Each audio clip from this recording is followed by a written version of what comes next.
Hello, everyone. It's Dr. Annalyn Schooley of the Florida Family Therapy Alliance. We are thrilled today to have a presenter that's never presented for us before. It is Kai Zhang. Am I saying it right? Zhang? It's Zhang.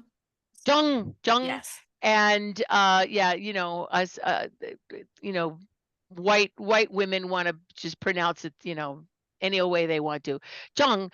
And the story to tell you. So today is Juneteenth of 2025, and last year on Juneteenth we had a lovely trio of women that presented on Juneteenth itself, the topic of Juneteenth. Several months ago, I reached out to one of those presenters and said, "Hey, Juneteenth is coming up again. Do you have a student or anyone that might want to present?" And Kai is the one that stepped forward. So I'm very, very excited to have her. You are currently a doctoral learner at Florida State University. Um, she is going to speak today on immigrant teens and assimilation, which is such an interesting topic. I just I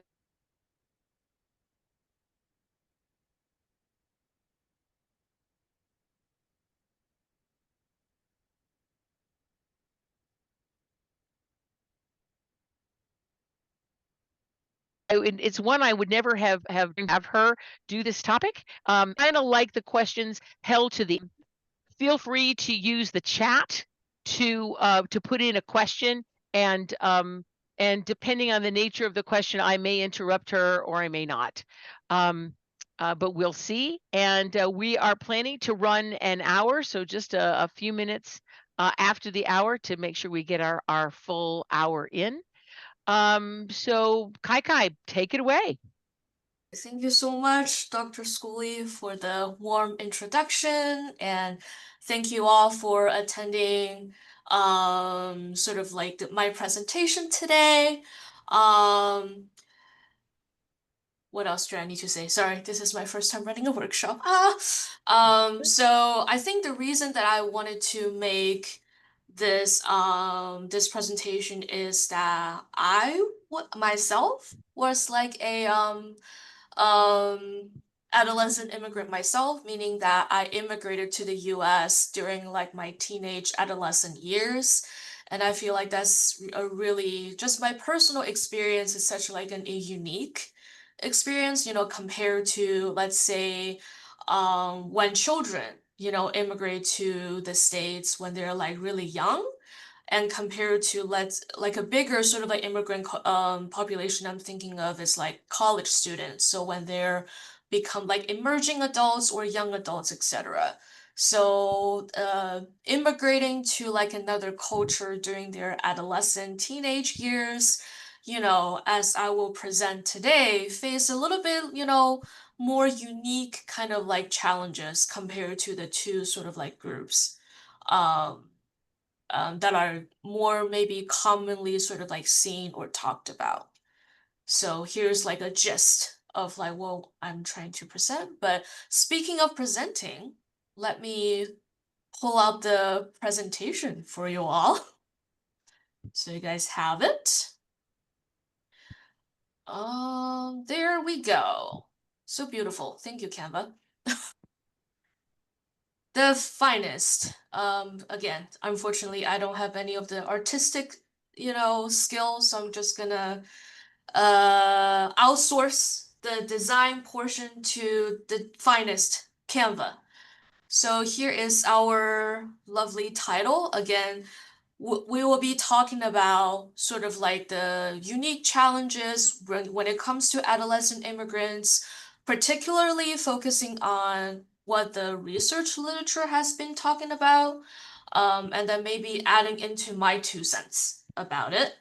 And then later on, I will be talking briefly about a sort of like newer model of like acculturation, which is a little bit different, I think, from the traditional sort of like acculturation model that we are probably used to. And I found that very interesting, so I would like to share that with you guys. So first things first, I have a little activity. So here are the contents of today. Again, we'll be running through each of the points, and then here are the goals. So we're going to be increasing awareness of the unique challenges that adolescents face, and you'll be able to obtain like a basic understanding of a newer framework of acculturation and how it can be applied to different systemic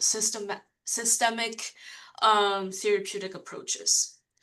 So before we jump into the content, we have a little activity. So here's me.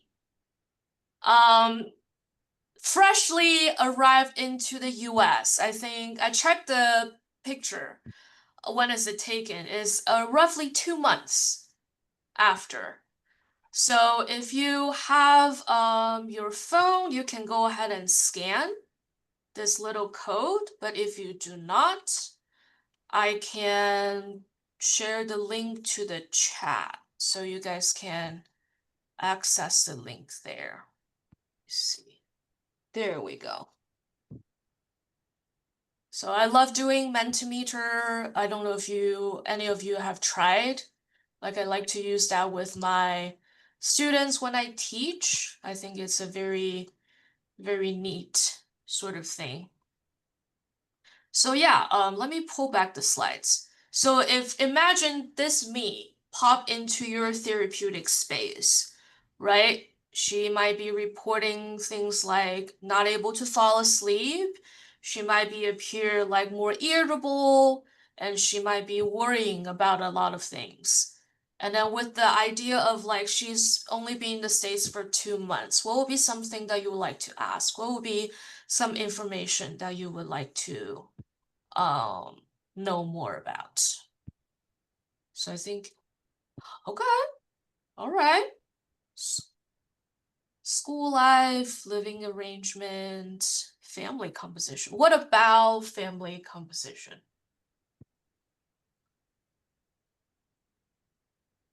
Okay, country of origin. Okay, okay. Just kind of who, what family she has here. She's been living here, Ah, what family she left behind. mm-hmm. Awesome. Thank you. Thank you. Here with siblings, here with family members or relatives. Mm-hmm. Language skills concerns. Yeah, okay. All right, all right. Do we have, I'm just gonna give you maybe 1 more minute.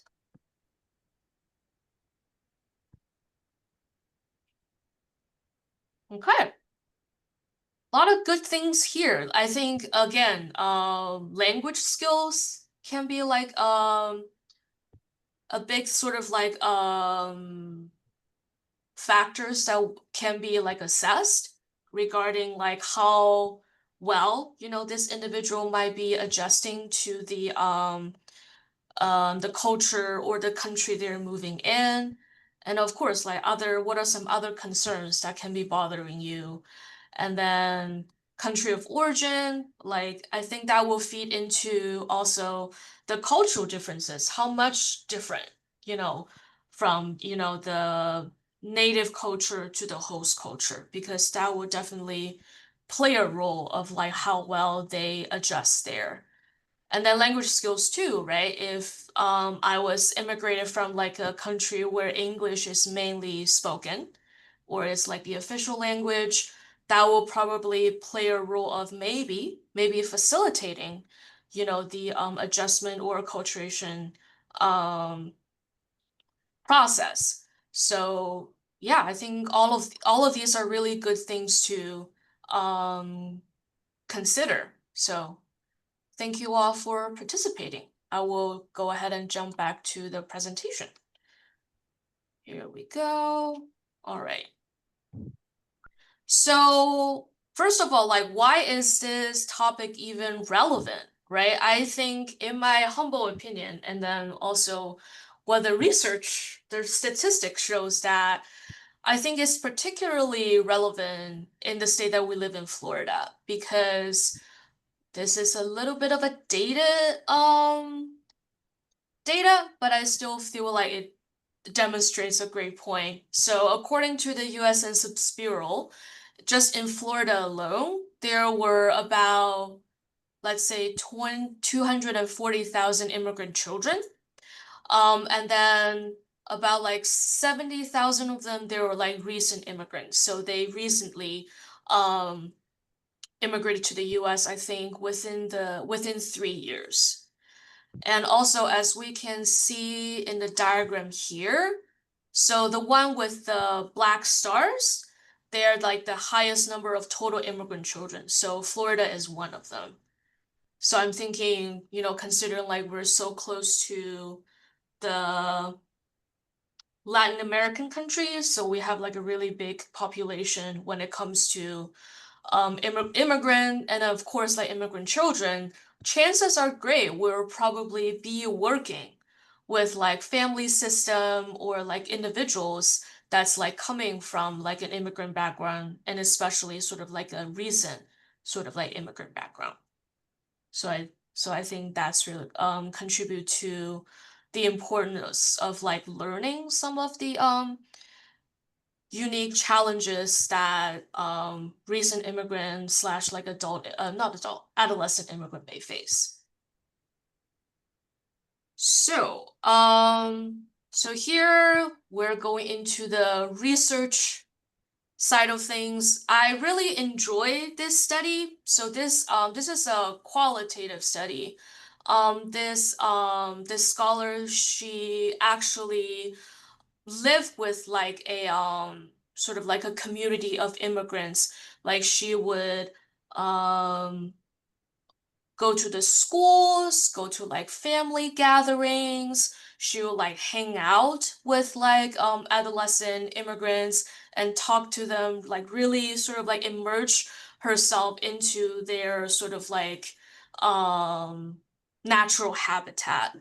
So what she found is that during her time spending with their adolescent immigrants, words like belonging and safe space were like identified by most of the participants in the study, so adolescent immigrants. So again, many of the immigrants, they may have challenges when it comes to language, right? When I'm thinking of, in this case, will be the Latin population.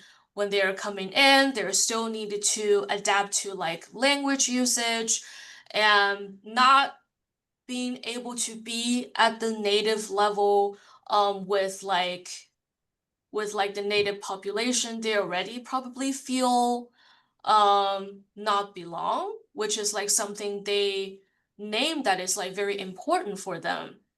And so that will probably cause very significant stress on the youth.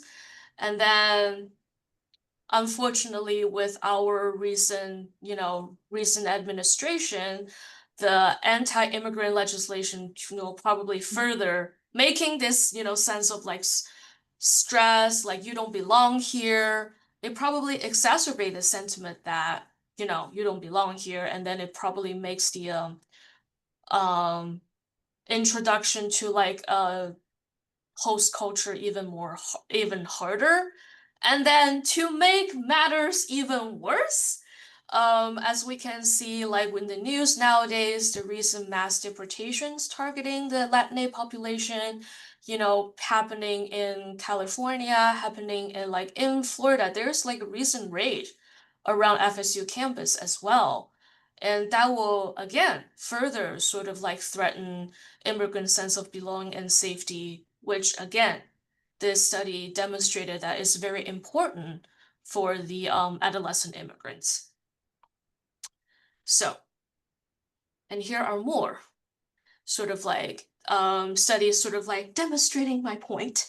So this one is done in Italy. They're sort of like examining the relationship among like social anxiety, their immigration status, and then their victimization of school bullying, like in children and early adolescents. And this study sort of like showed that participants who are like already socially anxious and then they already have like immigration background, they sort of like interplay, and they turn out to be the most victimized population in school. And as we all know, like bullying, it doesn't really, no, it does a lot of harm. And then again, with the immigration background, it makes them really easily targeted at school as well. So that's another sort of thing that, especially I think when it's in like middle school or high school, where these sort of like bullying sort of like acts like more prevalent. And this is like another sort of like unique challenge that adolescent immigrant may need to navigate on top of everything. So, let's see. Oh, this is maybe a little bit like off topic, but I still included it here. I think it's just to demonstrate the nuance of like using how much the adolescent identify with their native culture versus they identify with the majority or the culture that they're moving in. So as we can see on the slides, um, adolescents who are identified with their own heritage culture, that can actually be a risk factor when it comes to academic adjustment. But when it comes to psychological adjustment, identify with one's heritage culture can be like a strength. So I think like this study really highlights like the complex nature, I think, when it comes to identify with the majority culture, your culture of like origin, how it can sort of like benefit or maybe potentially detrimental with one's ability of like adjust to like a new sort of environment. So, excuse me. So again, to summarize, I think when it comes to working with like adolescents, immigrants, it's that again, teenager immigrants, they're still going through this transition of like their body and then their mind, and then how they're sort of like relating to people around them, with their families, with their peers. Again, it's already really wonky, lack of a better term, kind of period. And if you're adding on, they still need to adjust to like a new culture, new environment. Maybe in sometimes language is like not big of a problem, but in other ways of like, different ways of living, different sort of like culture, different things like they celebrate. Um, Again, it sort of like adds another sort of like source of instability with, all the turmoil of like sort of like typical challenge that adolescents face. So I think on top of that, the challenge of like acculturation, I think is really, as systemic thinkers, I think it's really important for us to get like familiarized of like or being at least like being aware of like the sort of like the interaction with the acculturation and the sort of like typical challenge that adolescents face. I think that really creates like a unique kind of like in mind space environment. I cannot think of like other words, but I think again, when we are working with adolescent immigrants, and think that's something that we need to keep in mind of. And I think adapting to this newer framework of acculturation can really help us to understand this kind of dynamic process that the adolescent immigrant and then the family systems they're in to help them to navigate these sort of like uncharted waters, lack of a better term to describe it. So with that being said, we're going to jump into the sort of like acculturation portion of this presentation.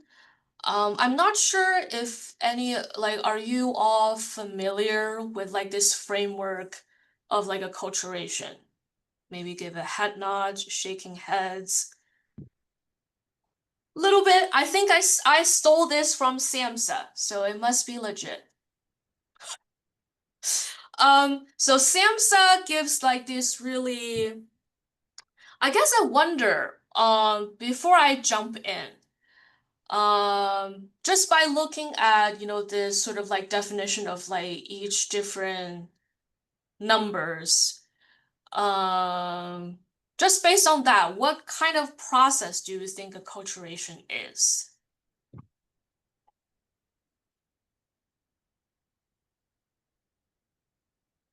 Slow fits and starts. Mm-hmm.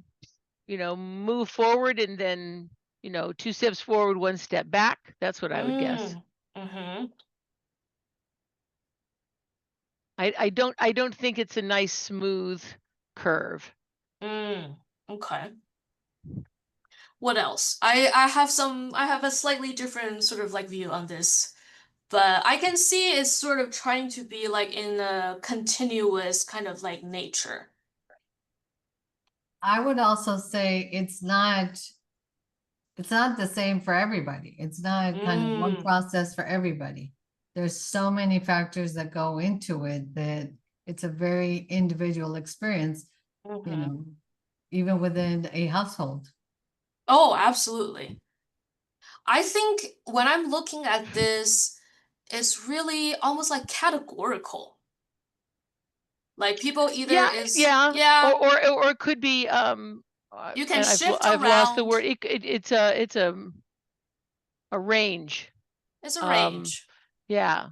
That one is, if we have completely, as you said, heritage culture on one end and completely host culture on the other end, these could be positioned, except for the marginal one has to kind of be off someplace else. Yeah. Yeah. But yeah, a continuum. I could see it more of if we look at it process, that's what I was thinking about, the starts and fits. But in terms of where one is at any point, I think of it more as being on a continuum. And then again, that it slide around a lot, depending on time of year, circumstances, situations, that it might any one person might be more traditional at some times of the year, depending like holidays or things like that, and more bicultural or assimilated, maybe in even different contexts. They might be more assimilated at school, but much more transitional at home or something like that. Yeah. Or locations. You might be, in Florida, so if you're Latino, you're, acculturation assimilation is much easier. You could go to certain parts of Idaho. I'm thinking of Dr. Owen. It could be a very different experience. I found that with youth, though, they're the first ones to learn the language. Yes. So they become they become the translator in the eyes of the family. Yes. My wife was a teacher and she spoke Spanish, and when she had Spanish students in her class whose parents didn't know English, if it wasn't for the fact she didn't know Spanish, she would have had the kid translate that they were rude today in school. Now, my wife knows Spanish, which every time that happens, the kid jaw drops because they couldn't get away with what was happening at school. Oh, okay. And so, but they go to attorney appointments, they go to doctor's appointments. They're the ones that basically are the caretakers of the family in the new country. Yes. Yeah. And puts so a huge pressure. Right. Puts a lot of pressure on that kid. Because they have no choice but to be the bilingual and bicultural orientation of the family. Yeah. I remember I think particularly when this kind of like family appear in our room, like we're trying to hire like a translator, because I feel like at letting like the kid to translate for the parent, that's like a very, I think it's almost like it's another sort of like presentation of like parentification, because it's right, it's taking sort of like the parents like responsibility of like facilitating grown up conversation, right? But again, the child is like in there. Yep. So yeah, so this is like I think more of like a current, and then again, Sam said is like part of it, so it's like probably widely accepted. And I think it does sort of like I think it highlights the dynamic nature of acculturation to a certain extent. Like, you know, the proportion of native culture and their mainstream culture or the host culture they're like moving in, like this is like sort of like showing it can be this, it can be that, and then it can be different in sort of like different settings and things like that. But yes. Do you find though that there's a lot of conflict within the families with teens and their traditional parents? Because the teens tend to want to have the culture of America, the music, the clothes, everything that is against what, especially against what their parents teach them about family and everything's about the family or everything's about what happens within the home. I haven't really worked a lot with culture in this sense. So I was wondering if there's a lot more conflict, or how do you handle the conflict when that occurs? Well, I'm gonna be honest with you too. Personally, I, just based on like the clinic that I work with, I haven't had like a lot of chance of working with them either. But if I have to guess, I think it can go either way. Like, well, not, yes, I would say, I would say yeah, because I feel like the culture clash really sort of intertwined probably with the need of like independence that teenager and the adolescent have, right? They wanted to hang out more with their friends, they wanted to form their own social circle, and that itself, it's probably going to clash with parents' need of like, I want you to be close with me. I want you to be, be at home, let me know where you're at and things. So even, I feel like even without like the culture layer of it, it's probably there. And then the culture difference will probably make it even more prevalent, if that answers your question.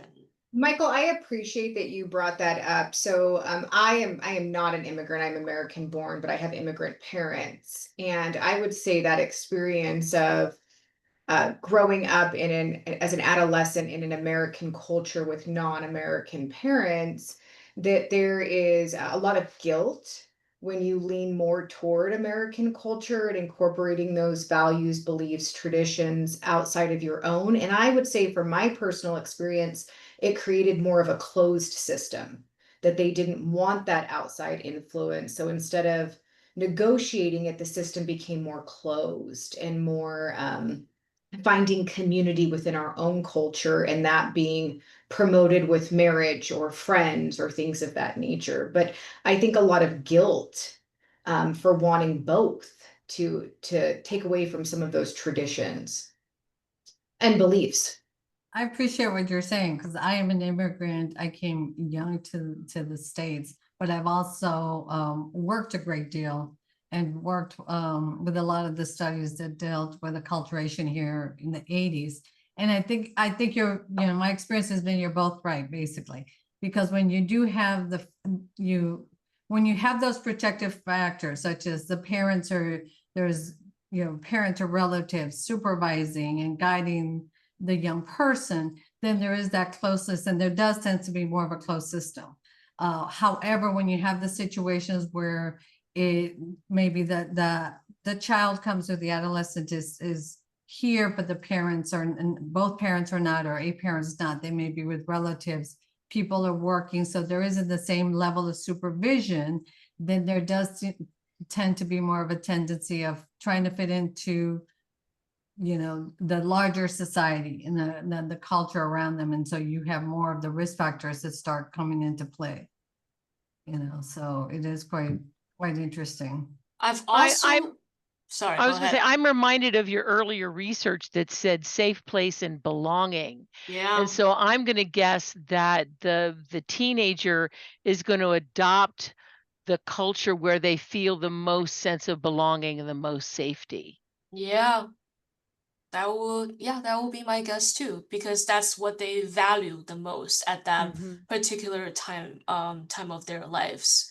And I think interestingly, just on this topic, I've heard opposite cases, like for immigrants, parents to push their children to assimilate, to like really adopt to the main culture because they know some of the consequence, right? I really hate to say that, but some of the consequence of like, embracing your own culture, you'll be singled out. You'll have like really not so good experience because the parents probably experience like discrimination themselves. And they don't want that for their children. So they want them to like, you only speak English at home. You don't associate yourself with like the native culture and things like that. So I've heard like that, those cases as well. And then later on they will still develop like this sense of like, who am I? Like, I don't speak the language. I don't really sort of like, celebrate the culture, or because I've been told not to by my parent. Even with like all the good intention, like I don't want you to be singled out, I don't want you to be bullied. But they still like, they're almost like stuck in the limbo, right? Like, who am I? I'm like not American enough, but I'm like not really identify, or really hard to identify with like the culture that I was born with. So again, I think all of that being said, is again, it's a really dynamic, really nuanced kind of like process that I think we need to be more mindful of, and hopefully have like more space in the therapy room to explore that, and then to see how has that play a role in the family dynamic, like when it comes to working with adolescent immigrants.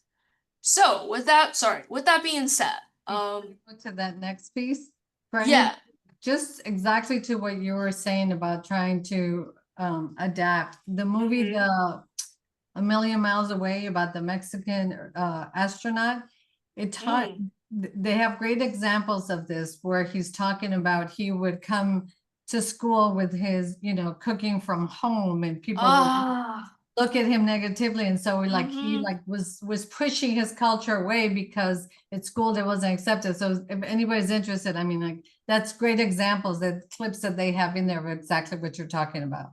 When you say bringing lunch, it brings up core memory. Like, would I be judged with the things that I eat?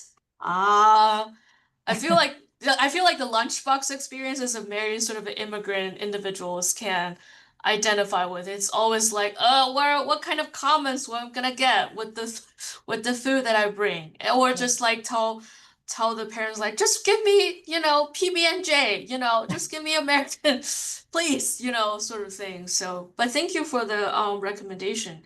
I will definitely check that out. But we're on a time crunch here. I'm really being mindful of the time. But let's jump to the actual framework. Ta-da! So I think this one is particularly interesting. This framework focusing on the timing of acculturation. So the model itself is called temporal model of acculturative change. So here are some of like the concepts that this framework would like to sort of like gather when they're trying to make sense of one's acculturative experiences. So first of all, it's the chronological timing. So when does this individual move to the new country, move to the new environment, and how long have they been physically there? And then the transition timing would be when did the individual's transition to the new culture begin?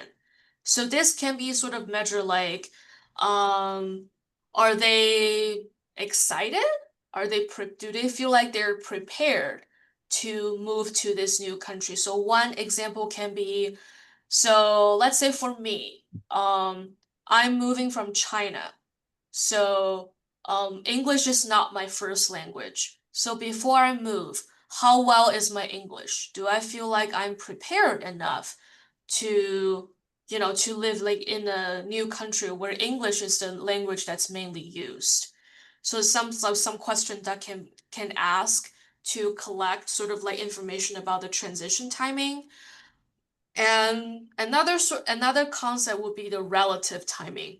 So again, I'm going to use myself as an example again. So let's say there is like I'm immigrated to the US with a bunch of like Chinese kids. So compared to them, like how fast am I adjusting to the environment, or how slow am I adjusting to the environment compared with my peers? Is there like a gap? So, and then what does that gap, sort of like tell us about me? So here are the timing pieces. And then now we have this acculturation tempo. So this is sort of like talks about how long does it take for the individual to sort of hit the milestone. So some things we can think about would be like going to school, having having decent grades, applying for a job and then being able to hold the job, and or maybe being able to have like everyday conversation with people who use English as the same as their sort of like native language. I'm gonna add a sort of like anecdote here. Another thing is, I think for me particularly, the acculturation tempo is like, how long did it take you to dream in English? I don't, I've been told that if you dream in English, then your sort of like language level, it's like you should be okay with like holding daily conversations and things. So things like how long did it take for you to complete like activities that are sort of normal or typical in this sort of in the host culture. And then sort of goes hand in hand with the acculturation pace. So again, I feel that's comparing to like others, how fast, right? Compared to your other immigrant individuals, how fast do you adapt at school? How fast do you adapt into your neighborhood? And then how fast do you like adapt at your workplace, etc. And then the last term is the acculturation synchrony, geez, words. So how in sync. So when it comes to the timing, when it comes to the tempo, when it comes to pace. So maybe one is like adjusting, how do I say? Like maybe live in the US for like a while, but there is like a gap when it comes to how fast, like how fast they adjust to like a particular environment. So there, in that case, there is like a significant gap, right? This person have lived in the environment for like a long time, but the pace of their acculturation maybe did not exactly match with their sort of like timing. So what does that sort of can do to like a person's sort of like well-being, and how does that sort of compare with everybody else within the family system? So, so here is sort of like a visual representation of like how it can sort of like drawn out. So here is like where, let's say this person moved to like a new culture when they're 14. Both of them moved at 14. But as we can see, their sort of like trajectory of like acculturation looks very different. So the X is sort of like the acculturative sort of process, and then how close or how far apart they are between each other. It means like how fast the pace is. So as we can see, here is like a gradual kind of like acculturation process even before, for adolescent A, even before they immigrated. And then at 16, the pace sort of like picked up, and then the pace sort of like died down. And then identity is sort of like remained stable. And then when it comes to like 16-year-old, the acculturative sort of process started to emerge, and then slowly when it comes to different stages of like acculturation and whatnot. But if we're seeing at like adolescent B is relatively stable, and the rate of acceleration actually acculturation accelerated at the age of 17, and then their sort of identity change didn't really start to pick up pace when it's like in their sort of like late 17, 18 kind of years. So even as we can see, even though these two individuals, they immigrated into like a new culture at the same time, but as we can see, their acculturative experience are very different. So it's a very sort of like nuanced process. Okay. And here is like, again, I've a lot of research studies, doctoral students, yay.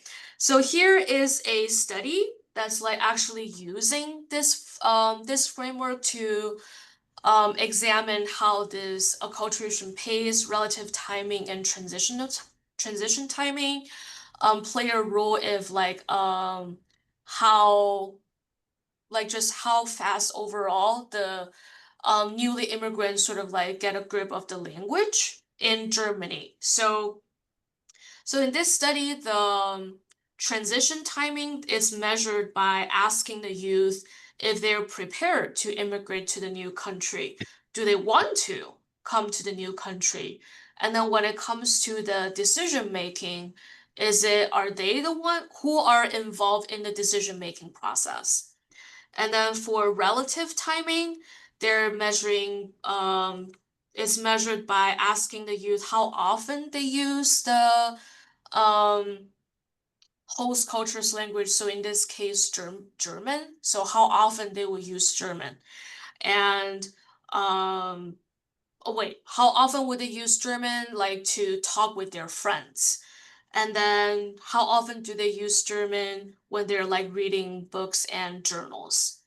So in this case, the research found that the acculturation timing, newcomer immigrants, when they're having like an earlier transition point, so they're feeling more prepared to move, they start acculturation faster than their peers. And then, so friendship homophily, I feel like I need to explain that term a little bit. So is there tendency of like making friends who are similar to each other. So when it comes to making friends with people who are similar to them, newcomers, they initially have higher friendship homophily. So the tendency of making friends that are similar to them. But again, it shows even steeper decline over time compared to long-term immigrants. So Oh geez, I need to pick up the pace. Woo! So, as we're jumping into like, how would that look like, incorporating this unique kind of like framework when we are using different systemic sort of like approach. Again, just wanted to highlight that if we're using this approach, we can see, I think like we discussed earlier, acculturation process can be a very individualized, very unique process for each one of the individual members, and then that would interact with each other within the system, and it will create some of like unique kind of dynamics as well. So let's say we collect, the timing, tempo, pace, all the information about sort of how they information about the acculturative process. I'm just going to show like a few sort of like examples of like how it may look in different systemic sort of lens. Again, this is like how I interpret kind of how it may look like in different theoretical lens, but you can sort of like adapt this information in whatever way you see fit. So, without further ado, so I think the first one I'm thinking about adapting this framework would be the narrative approach. So in this case, like I wonder what would these, pieces of information sort of contribute to their own narrative, right? Their own narrative about their experience, their sort of like presenting concerns and so on. And how would the similarity and differences between their acculturation process affect like their current construction of their story, and how they can utilize these similarities and differences to reconstruct like a new, not so problem saturated story for the system. So here is like how I sort of hypothesize like what would it look like in a narrative kind of approach. And what about Boolean, right? So Boolean, we're, looking through cutoffs, fusions, degrees of like differentiation within the system and across generation. So again, like depends on the system present in our therapy room. The previous generations, they may not have any experience of acculturation because they didn't need to move. So how would that sort of like contribute to this synchrony or asynchrony when it comes to acculturation? And then how would the synchrony and asynchrony affects like each member's layer degree of like differentiation from the family system? And so I'm going on the lightning rounds here. So what about structural? So again, when we're thinking structurals, we're thinking pay attention like what kind of role they play within the family. And then we love a good old hierarchy within a structural approach, right? So so how does like different tempo, different timing affect like the current structure? Because I think with like different structure, they may have like different expectations, right? When it comes to the role one play in the family, how the hierarchy within the family would be look like to consider quote unquote healthy. So the tempo, the timing may affect one's sort of like adherence to like a certain culture and their beliefs of what a healthy family look like. So how would that, right? How would that sort of affect the current structure within the family? And how would that affect the plasticity or how flexible the family is like willing to shift when it comes to, shift it to a family structure that it's like beneficial for like the whole family system. So again, just a little bit like my 2 cents of how that may look like in a structural kind of approach.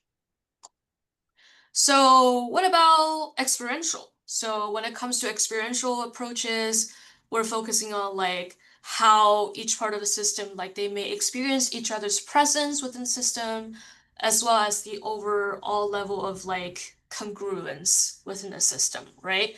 So the synchrony of like different parts of the culturation, they can offer some insights of like not only like each member's own experience, it may also highlight the pattern of like how each member are experiencing each other and how it manifests like in this sort of like acculturation aspects.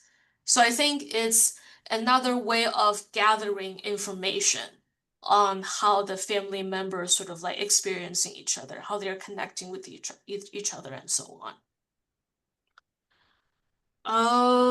Let's see.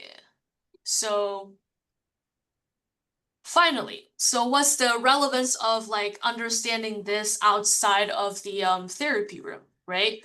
So by creating a space for adolescent immigrants and the system that belong to embark on the journey of forming their own unique identity, again, we're planting the seeds of the exploration of, adolescent immigrants' footing in the society. And then again, by providing the space for them to explore the possibilities of forming an identity and highlighting the challenges that may face from the oppressive system, their act of maintaining a unique identity, again, itself is an act of rebellion against the oppression.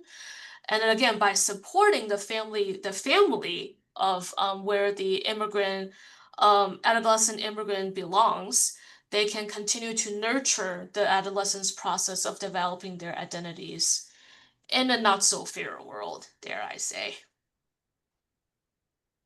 And on top of that, a recent study has also suggested that there's, potential ways of implement systemic changes. So like advocating for adopting, a multicultural lens when it comes to facilitating immigrants' integration into society.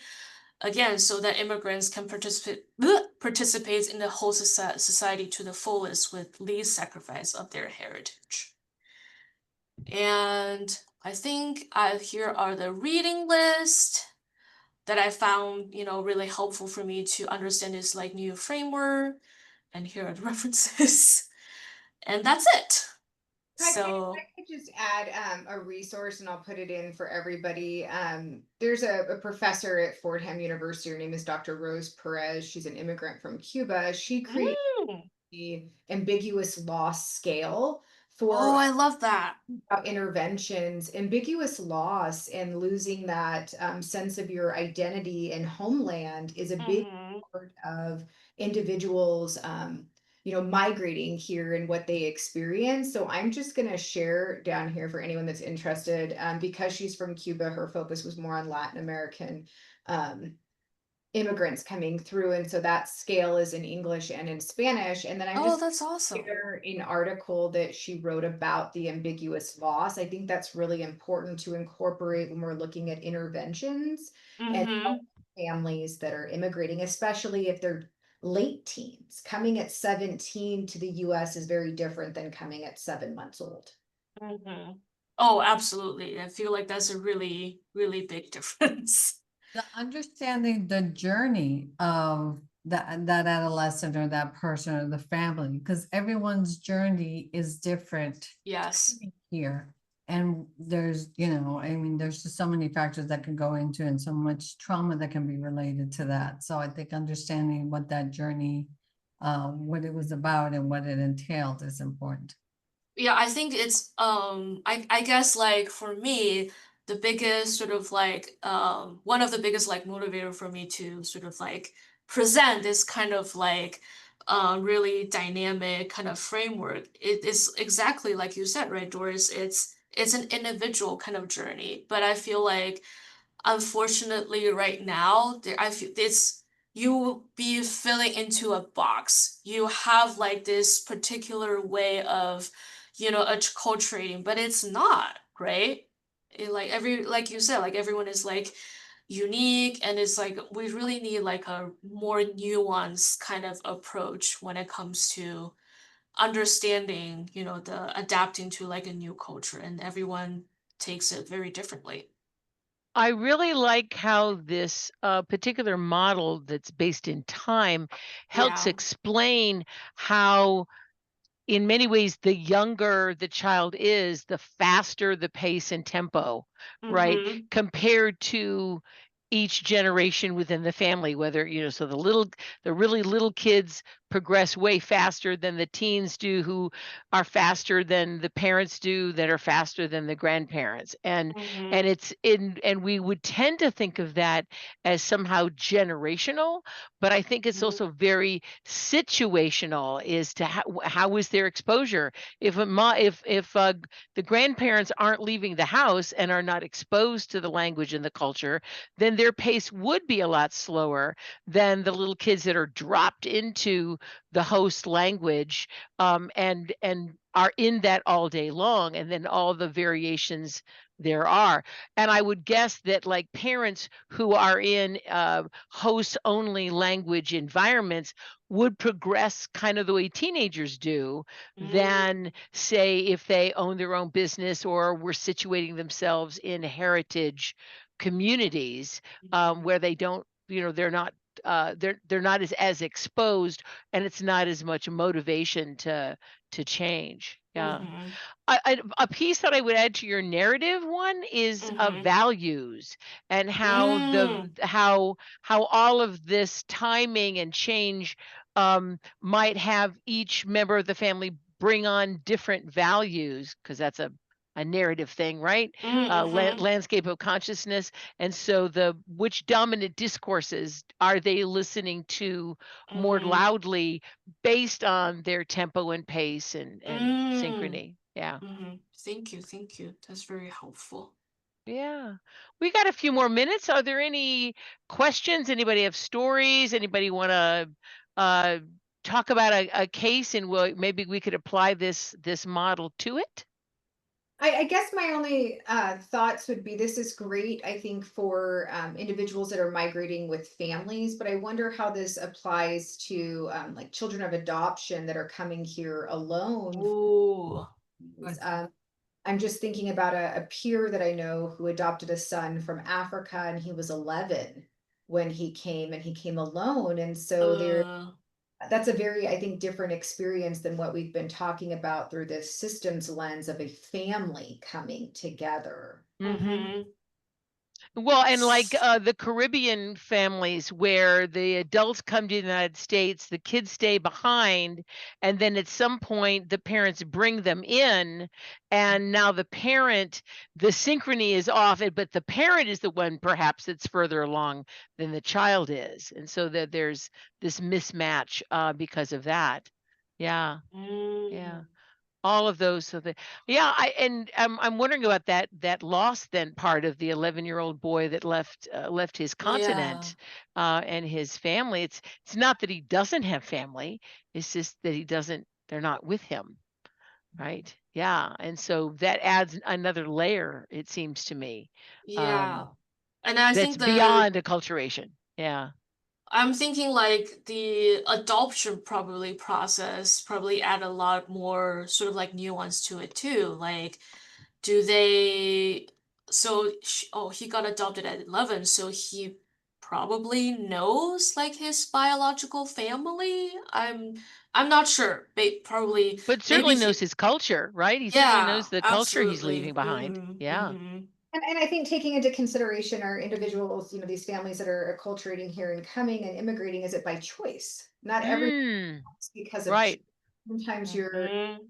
Are political they coming, or are they leaving? Running, yeah, like running Yeah, from things. right. Yeah, that absolutely. that changes that too. I think that sense Absolutely. you're coming when you don't want to, but Right, you're right. forced to because of war, etc. Yeah. I think Yeah. that goes into the transition timing I'm thinking of. Mhm. Like, do you feel prepared? I'm Mhm. thinking like from people who are running, from the all sorts of unfortunate circumstances, in their home countries, they're definitely the preparedness compared to, those like, oh, I'm planning to move to this city to this country for education, for a career. I'm imagining that'll be very different. Mhm.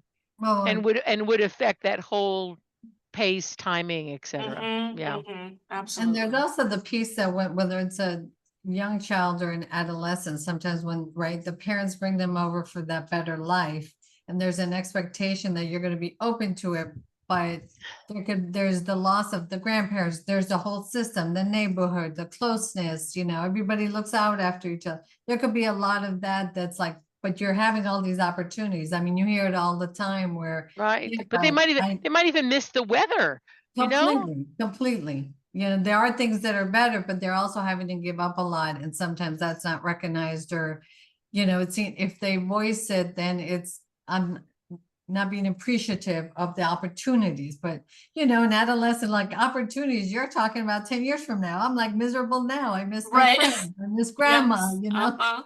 right? I'm And thinking- you don't even have to have different cultures. Just moving from North Florida, South Florida would have Oh, the same thing. Absolutely. Well, there is different culture on the two ends of the state, but oh, yes, yes.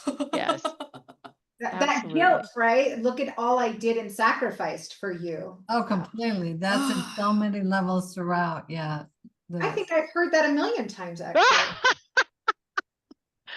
Yes, and so helping parents or even and adoptive parents to kind of understand all of these dynamics, um, and for the adoptive parent who's not going through any of that process, um, even more so to understand the process of the child, um, whereas the immigrant parents and their children, they are not only having to understand their child, but they're going through the process themselves. Mm-hmm. But there's a lot of grief that comes with that.